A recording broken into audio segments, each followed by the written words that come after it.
for a second review and a permanency planning hearing. Your Honor, I was able to meet with the minor child with his paternal grandmother's placement. He was playing in his room. He's healthy and happy. He did advise he likes spending time with his cousins at his maternal grandmother or paternal grandmother's house. They're all around the same age. He is too young at this point to state a preference. However, he enjoys spending time with both sets of grandparents and his mom. Um, from the court report, Victoria is doing great throughout this reporting period, continuing to maintain her sobriety, doing her AA, completing everything on her end. When I spoke with her a while back, she had told me she would do anything to get her son back, and I think she's working on keeping her word to that. There was an incident after the court report was filed with a disclosure from the minor child.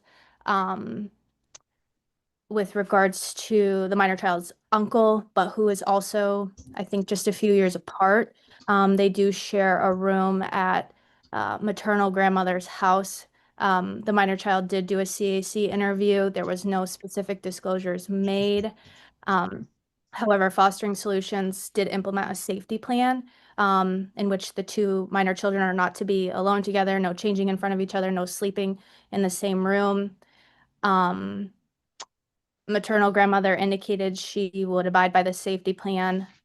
There's just some concern if she's not at home, being able to monitor both of the minor children when they're together.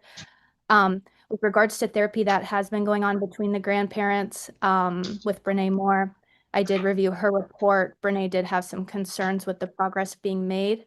As the court's aware, that's outlined concerns with being able to make progress moving forward. And having some healing between the parties. It seems like there's some animosity still, but I do believe that it would be beneficial to Victoria and Cindy maybe have therapy together as well with Brene Moore. The reality of the situation is that all of these people are going to be in each other's lives on behalf of the minor child. And even if the goal at this point is reunification, Victoria is working towards that. And even when the minor child is reunified with her, Grandma Cindy is still going to have, time with him. I don't think it would be in his best interest to remove her from his life at all. And before this case came in, there was a custody order as well. But I believe as of now, it's in the best interest to continue with the current placement 50-50 between the grandparents and the parenting time in place, and leave it at the discretion of the department with regards to mom if that's supervised or unsupervised. And then just based on what the court's opinion is with regards to the safety plan that has been implemented. But other than that, the current plan is the best interest and the least restrictive.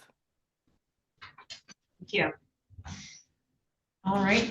Did you consider the child too young to express a preference in this matter? Yes. Thank you. Testimony today, Ms. Thank you, Honor. I'll ask Ms. De La Garza to be sworn in. As relates to the court report you've provided for today's hearing, are there any updates or modifications that you're aware of that need to be made to it or any of the attachments? The only update Ms. Dumont already had touched on about the allegations made. We did set up a safety plan that did include the things that Ms. Dumont has already mentioned.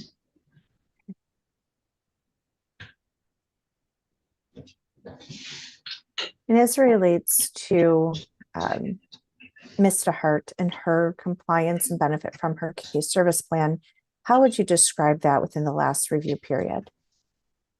I am happy to be up here on this case because usually we don't get to say great things about parents, but Ms. Dehart is doing amazing. She's continued to either complete or continue to participate in services that are on her case service plan. As far as AA, she attends at least daily, if not more than that. And she also has been an opener for some of those AA meetings, helping run them. During this report period, she did complete the Orchards program satisfactorily. And She continues to participate in individual therapy through Catholic Charities. She was doing weekly and then it moved to twice a month. And they actually recommended that she could stop, but she wanted to continue. So now she is just doing monthly appointments. But other than that, she's just doing great, even at parenting times. One of the things that we did want to ask for guidance with the court is if we could move to discretion of them being supervised or unsupervised, just because she is doing very well. And the child also is observed to very much enjoy the visits with his mom and asks about having more visits. So she's just doing great in all of the areas. Wonderful. And at this time, what would you say the risk of harm would be to reunification today? The risk of harm today is that we are, since she was MIA at the beginning of the case and then was incarcerated, we would just like her to continue another report period, doing what she's currently doing, before we would recommend returning home. As I know that at the last hearing, there was, I think Judge had instructed the team to maybe explore the potential of a juvenile guardianship. Was that done, or do you find a need to continue to explore that option for permanency planning? I don't find a need for that at that time, just because of how well Ms. Dehart is doing. Okay. And based on your knowledge of the case or any conversations you've had with the family, once reunification is achieved, or if mom is exercising prolonged unsupervised parenting time, if she needs a caregiver, what would that look like? Like, if that's been discussed at all, daycare or anything like that? I haven't discussed that with her too much, but I do know that she has family members that, including the placement, that would be willing to help with Jameson, and also he'll be going into kindergarten in the fall. So I have discussed with her, you know, her working during the day or working like around their schedules, him possibly getting dropped off from the bus at her home and things like that. Okay. And as relates to, I know that there's several caregivers, and so this little one is pretty lucky to have so many people who love him. How Yes. do you, or Ms. Dumont had made a comment that perhaps it'd be appropriate for mom to engage in this family therapy that's been in place for the grandmothers. Have you talked with the family about that, or do you have an opinion on that? I had spoken to the paternal side, and they also thought that was a good idea. I've spoken to mom some also about having sessions with Renee, with just mom and the paternal grandparents, just to try to mend the relationship that they have there, because as Ms. Dumont said, we don't want to see this kiddo, even if he is returned to mom, lose any of this family that loves him.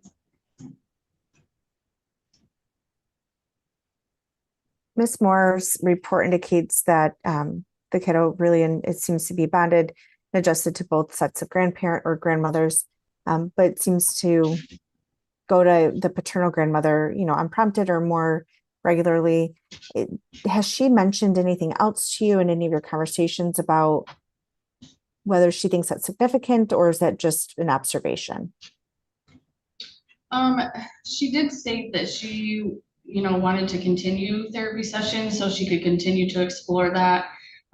The child, when she's spoken with him, has not been very open or has stated, you know, whether he prefers one side or the other.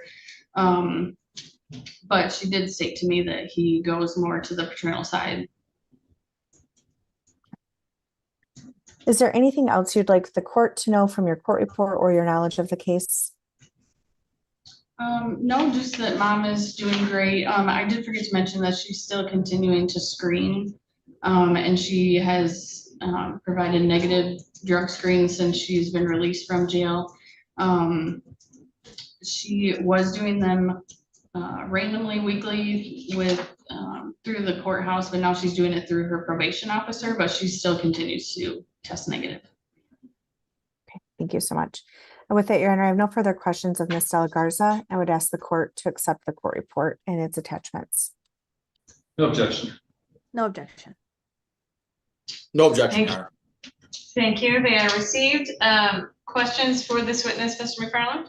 I do. Sounds as though what you're saying, my client is right on board where she should be at this point in time, or maybe above the curve. Would that be accurate? Yes.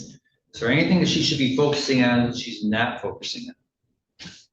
I don't think so. I mean, she's doing all of the areas at the same time that she's been recommended or court ordered to do. So there's not one thing in particular, just to continue to maintain her sobriety and continue attending all parenting times. But she's doing very well. How many visits per week and what is the duration per visit? She's currently getting 3 visits a week. She has 2 hours on Monday and 4 hours on Wednesday and then 4 hours on Thursday. You're saying that at the end of this next period, you would consider return home if she progresses as she is now, correct? Yes, we're reunification services. I would anticipate it's not going to be an instant home. There'd be increased parenting time perhaps during this period to integrate into that. Yes. What might that increased parenting time look like time-wise then? We would be looking to move them up since she is doing so well, and the child's doing well with them. If they, if we're able to do unsupervised, we would definitely be able to add more hours in as well around her schedule and his schedule once he gets into school. Does unsupervised technically include perhaps overnights or not? It can, yes. And then when do you think that additional, if the court allows unsupervised or additional time, where do you see that increasing? We could, if they are allowed unsupervised, we can get that increased as early as next week, I would say. My client also indicates to me that if the court would be ordering some type of therapy between the adults, that she would attend if they'd be beneficial. Do you see a necessity or that it's beneficial? What's your position? I do think it would be beneficial for her to have therapy, just her and the paternal grandparent side. One therapist wouldn't be representing both of them, would they? Or how would that work?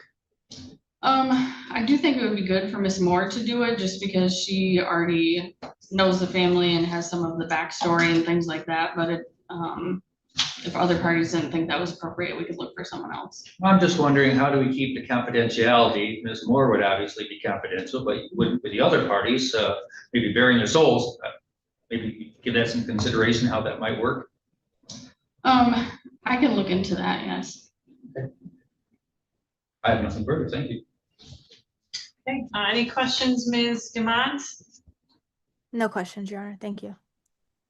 All right, Mr. Hodgkins, typically the foster placement is not an active participant in our review hearings. I would be willing to allow you to a limited extent to ask any questions. If you have any, now would be your opportunity. Thank you, Your Honor. If I may just have just a few based on what I've heard from Ms. Dumont's testimony. Go ahead. And Ms. Thank Dumont you. is not she's not a witness. She's our guardian ad litem, so she's not able to ask any questions. Or you're not able to ask her any questions. She's a lawyer guardian ad litem. So that was just her report. Correct, Your Honor. It was based on something that she had disclosed, is what I was asking this witness about. Very well. Go ahead. Thank you. Ma'am, you had given a statement, I believe, that you're aware of an incident that recently transpired with Jameson that gave rise to a CAC interview. Is that correct? Allegations that came forward, yes. Allegations that came forward. And did you take part in that CAC interview process? I did not. I spoke to the CAC before and afterwards, but I was not part of the interview. Okay. And is there anything in your investigative process, both before and after that CAC, that gave you any cause of concern regarding the minor child's current placement? So he did not disclose anything during that interview, but I did talk to the CAC about setting up some body safety meetings with him, which the CAC also thought was appropriate. So he is on a waiting list for that. I see. And is it your position then that maintaining the joint the joint cohabitation with the minor child, do you believe that's still appropriate in this circumstance? I do, as Ms. Demont said, we're kind of also looking for court guidance on that, as to placement and things like that, because I know that was something that was brought up, previously in the case. I see. So you'd be willing to leave that in the court's discretion then to make that determination? Correct. Thank you. I have no additional questions, Your Honor. Thank you. All right, any other questions, counselors, any redirects? Just one. Go ahead. Did you say buddy or body? Body safety. And what is that? It's just like 4 different appointments that he would have with the CAC, to talk about appropriate touching, not appropriate touching, when it's appropriate or not to keep secrets, things like that. I don't have an exact list of what they talk about, but For my clients, now, what does CAC stand for? Child Advocacy Center. Nothing further. All right, thank you for your testimony. You may return to your seat. Any other witnesses, Ms. Thomas? Not at this time, Your Honor. Thank you. Okay, Ms. Dumont or Mr. McFarland, anyone you'd like us to hear from? No, Your Honor, my client is satisfied. No witnesses. Thank you. All right, Mr. Hodgkiss, I'm not going to extend you the opportunity for witness testimony today, but I will allow you to make comments in closing. Let's begin, however, with Ms. Thomas. Thank you so much, Your Honor. Again, I think that we're all very proud of Ms. Dehart. I know that we had a really rough start there at the beginning, and it's really wonderful to see her commitment to her sobriety and her case service plan, not only for the benefit of herself, but also for her child. I think that she's definitely on the right pathway to continue towards the goal of reunification. We are just asking the court for that discretion to allow for the unsupervised parenting time and to include overnights as that develops and increases throughout this next review period. As it relates to placement for the youth at this, or the minor at this time, I know that there are some concerns about what was disclosed at the maternal grandparents' house. I have full faith in our investigatory process, including the CAC interview and any outcome from that.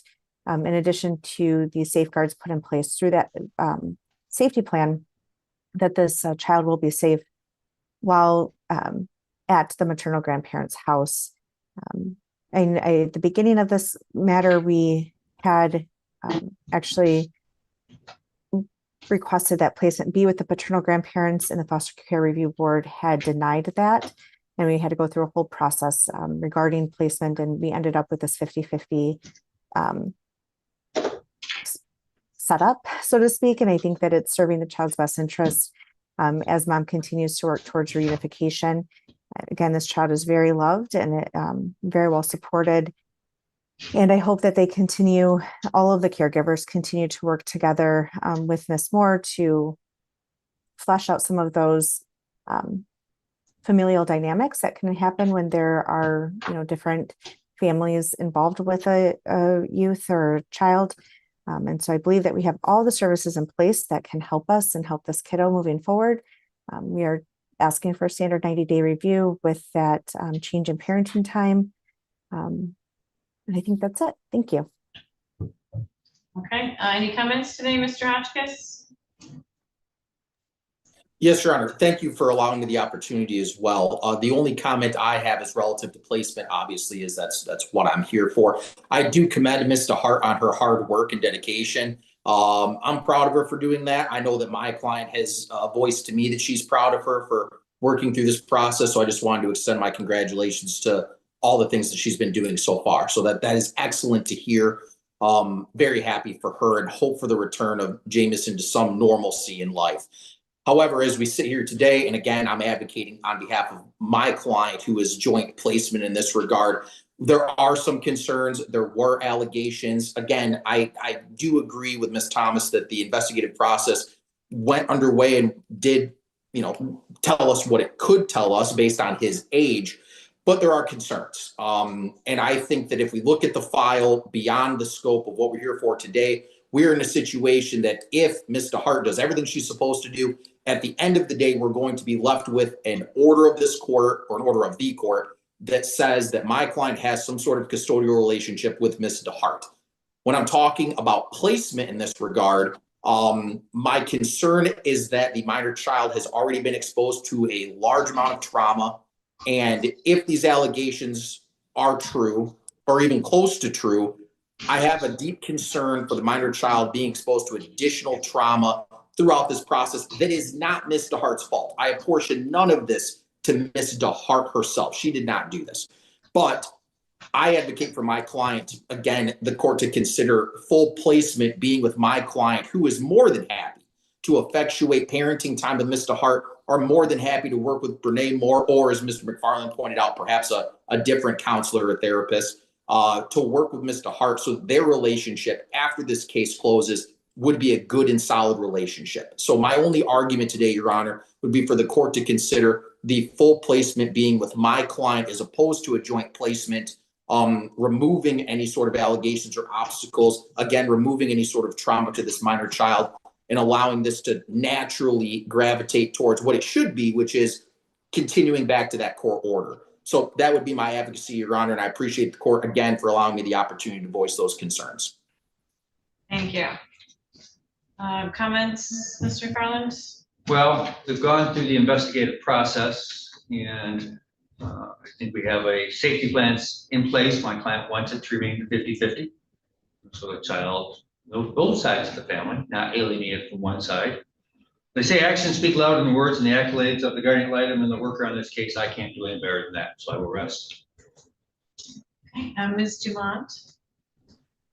Your Honor, just with regards to the counseling between paternal grandmother and mother, I think the way that this case is progressing, it's important that these families can get along and communicate well and be the best versions of themselves for the minor child in this case, so that once this court is out of their lives, that they can continue to progress for him, so he can have relationships with everybody.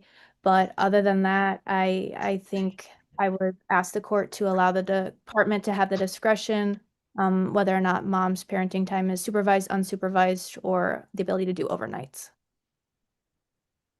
Thank you. The court finds all interested parties are given notice for purposes of today's review hearing as well as permanency planning hearing. The goal of reunification is appropriate given mother's stability and recovery, which is good to see, good to hear. The court's findings essentially remain the same. We're looking for Ms. Dehart to show us a sustained period of recovery, stabilization, housing, employment, sobriety, beyond simply the threat of probation violations as well. So it is in light of the history of the case, both current and past, that the court looks at maintaining jurisdiction probably for at least another couple of reviews. I'd like to see Ms. Dehart continue to be sober and successful, even past the period of probation. And I say that in light of the fact that this child has significant relationships with both sides of the family, because we've had, unfortunately, periods of time in the past where he's had to rely on them as primary caretakers. That being said, his relationship appears to be, as was articulated by the court initially, significantly bonded. He appears to be significantly bonded with both sets of grandparents. The court's joint order for visitation will remain in full force and effect. It's not comforting, frankly, that we have one of the grandparents advocating again not to share with the other grandparents. That does not necessarily show progress is being made by way of the family counseling. So I really hope in the next report period that we will have built better bridges moving forward. I trust the agency to investigate and determine the best way forward as it relates to the safety of the child and placement. And if there is something that comes up, I know they will bring it to my attention if placement needs to be changed. But into the immediate future, the case history remains significant in that this child is bonded to both sets of grandparents. That is reflected in Brene Moore's comments.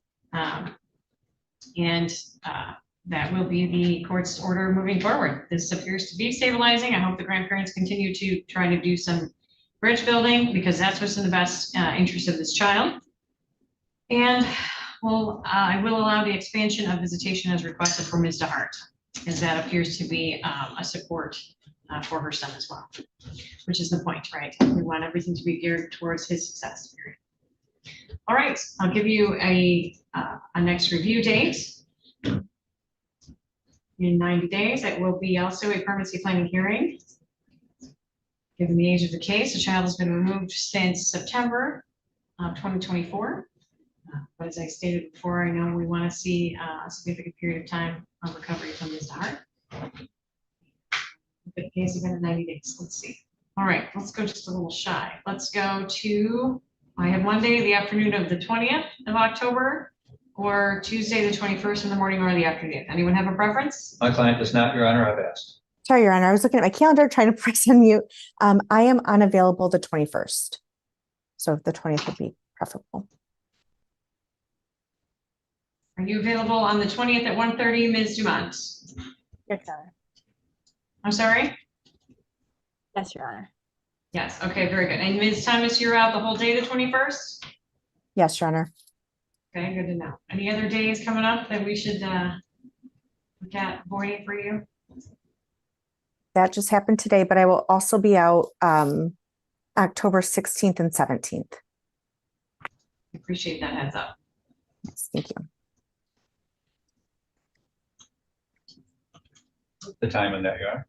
1:30 p.m. Thank you. So we'll, for our next review and permanency planning hearing, we're scheduling that for Monday, October 20th at 1:30 p.m. I'll have the order in a few minutes. You're welcome to wait unless there's any questions.